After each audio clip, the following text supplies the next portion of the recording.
Biden announcing his new efforts to try to contain the spread of COVID and the new dominant Omicron variant. His administration buying 500 million rapid tests, we've told you, to send to any American who wants one. New COVID-19 testing sites being set up, and ambulances and paramedic teams are being deployed to those hospitals in need. All this while pleading for Americans to get vaccinated and boosted. Here in Indiana specifically, 20 doctors, nurses, and respiratory professionals from the U.S. Navy are actually headed to IU Health Methodist Hospital to help, as Indiana hospitals right now, they tell us they are overwhelmed.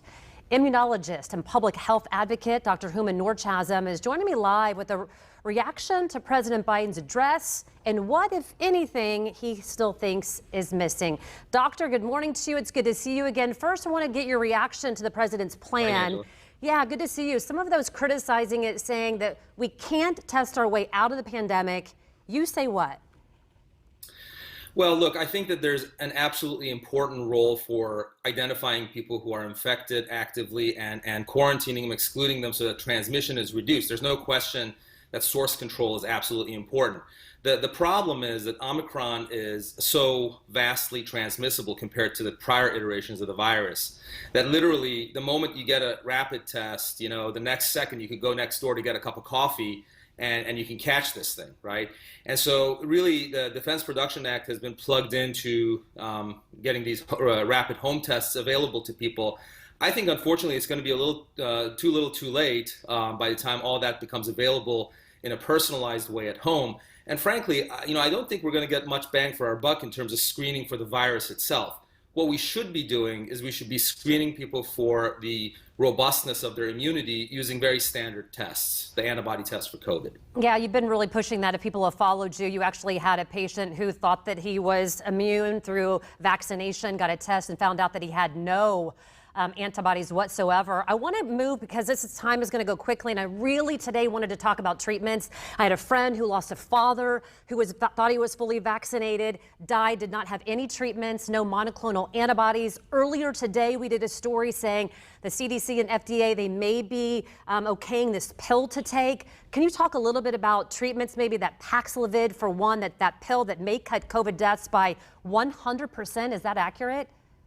Sure. Yeah. So look, I think that on the treatment front, again, we are a little bit behind. I mean, for the past 2 years, we've so monolithically focused on the vaccine that a lot of treatments, including a lot of very promising generic treatments, have basically been ignored by frankly, by the Trump administration as well as the Biden administration. So, and really this, I think, I call this the Fauci effect. I mean, I think he so monolithically focused on vaccination that treatments sort of took a back seat. Now, there are two categories of treatments. One are the antivirals, which prevent replication of the virus, and those are the ones that typically work early in the pathogenesis of the disease. And then the second category are the anti-inflammatories, which sort of work in the past 5-day mark where the inflammatory phase of the disease begins. And really these two types of treatments we need to have them in our arsenal. I mean, I think we are behind in developing them. I think the FDA should put a concerted effort to approving these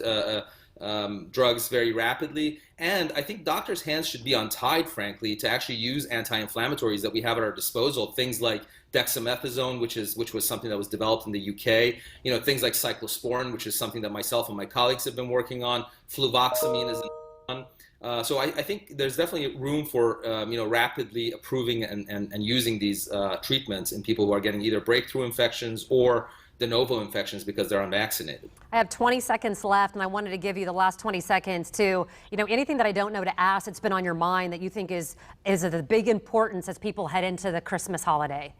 Yeah, look, I think it's absolutely critical for people who are not immune to get vaccinated. I mean, irrespective of all the breakthrough infections that we hear about, there's no question that this vaccine really is effective in a vast majority of people where they immunize. The other thing I would urge people to do is ask their doctors for antibody tests, because that's really the most critical medical piece of information that you could have about your own status that would protect you from catching this infection. If you have a good, healthy level of antibodies, it's very likely that you're well protected. That's really the critical piece of information, much more so than these rapid tests that the next second could be invalidated. And it gives people a little bit of hope knowing that if they know their status, they may be safe.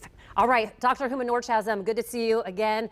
Merry Christmas. Merry Christmas to you. We'll be right back after a quick break.